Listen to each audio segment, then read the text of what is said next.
Bonsoir à tous et bienvenue. Le secteur de la restauration connaît un ralentissement considérable durant ce mois de jeûne musulman.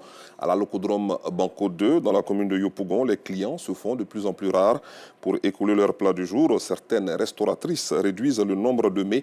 Par contre, d'autres préfèrent les vendre sur commande. Cette même ambiance s'observe dans les restaurants de la commune de Cocody. C'est un véritable manque à gagner pour ces commerçantes, selon Justin Kouassi et Anissette Conan-Blessing, dont voici le constat.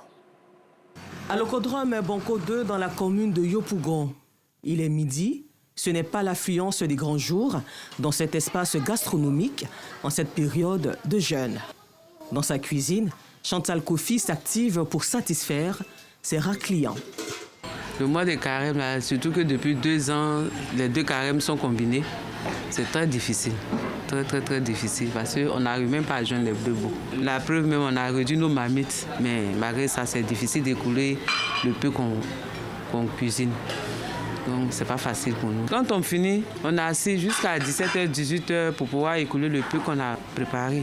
Samira Djelou est une autre restauratrice sur le même espace. Face au manque d'affluence, ces derniers jours, elle procède par des commandes pour écouler ses plats. Quand nous on finit comme ça, déjà il y a les clients qui sont là sur place qui nous attendent pour manger. Il y a des clients aussi qui ne peuvent pas se déplacer, ils commandent en ligne. À côté de cela, les clients fidèles aussi sont là tous les jours. Le mois de carême, là, c'est pas facile. Ici, les plats sont désormais réduits. À midi, il faut se dépêcher pour espérer avoir de quoi se mettre sous la dent pour les personnes qui ne jeûnent pas. Quand tu sais que tu n'es pas un jeune, il faut te rendre vraiment dans les locaux où vraiment te procurer à manger le plus vite possible. Tu n'es pas manquer de la nourriture. Vu qu'on a dans un jumelage de carême musulmans et chrétiens, qu'il n'est pas facile de trouver la nourriture. Que toi tu veux, soit le foutou, puisque les femmes sont dans un moment de carême, c'est rare fois de préparer. C'est une chance même d'avoir la nourriture même, puisque quand même je suis arrivé, il me restait juste un peu seulement. Et on m'a servi. Des kilomètres plus loin, dans la commune de Cocody, l'ambiance est plus morose dans ce restaurant. Ici, les clients se comptent du bout des doigts. Cette situation inquiète la propriétaire. Au cours des carême, là, ça ne marche pas. Il y a musulmans, il y a catholiques, tout est mélangé. Habituellement, là, à l'air comme ça, il n'y a même pas manger ici. Peut-être on va commencer pour le soir. Voilà, manger là, tout ça est là. Pour le soir, là, c'est pas sûr. Hein? Ça, là. Le soir même, là, ça ne marche pas comme ça. Débuté il y a quelques jours, le mois de Ramadan va durer 29 ou 30 jours. En attendant, les restauratrices doivent s'adapter afin d'éviter d'éventuelles pertes.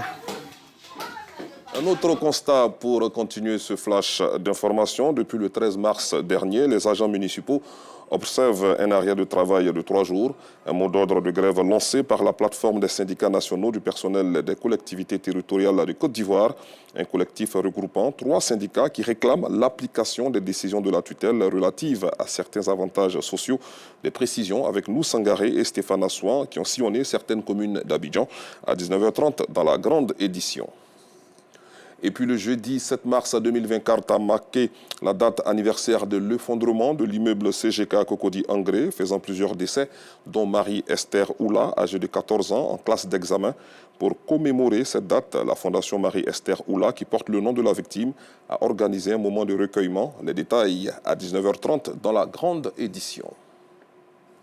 À l'international, le haut-commissaire des Nations Unies aux droits de l'homme s'est déclaré horrifié par la récente vague d'enlèvement de masse commis par des hommes armés dans le nord-ouest du Nigeria et a appelé les autorités à briser le cycle de l'impunité en menant des enquêtes rapides, approfondies, impartiales. Au total, au moins 564 personnes ont été kidnappées depuis le 7 mars dernier, ont précisé ces services, dont plusieurs centaines d'enfants. Dans l'état de Kaduna, où plus de 250 écoliers ont été enlevés dans leur école du village de Kouriga. Les ravisseurs ont exigé le paiement d'une importante rançon, laissant la population locale dans un état de sidération absolue.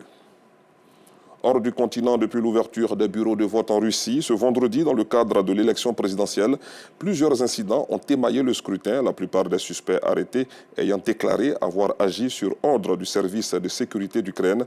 Moscou accuse également Kiev d'être à l'origine de plusieurs bombardements dans des régions frontalières. Vladimir Poutine fait face à 3 candidats qui le soutiennent tous indirectement.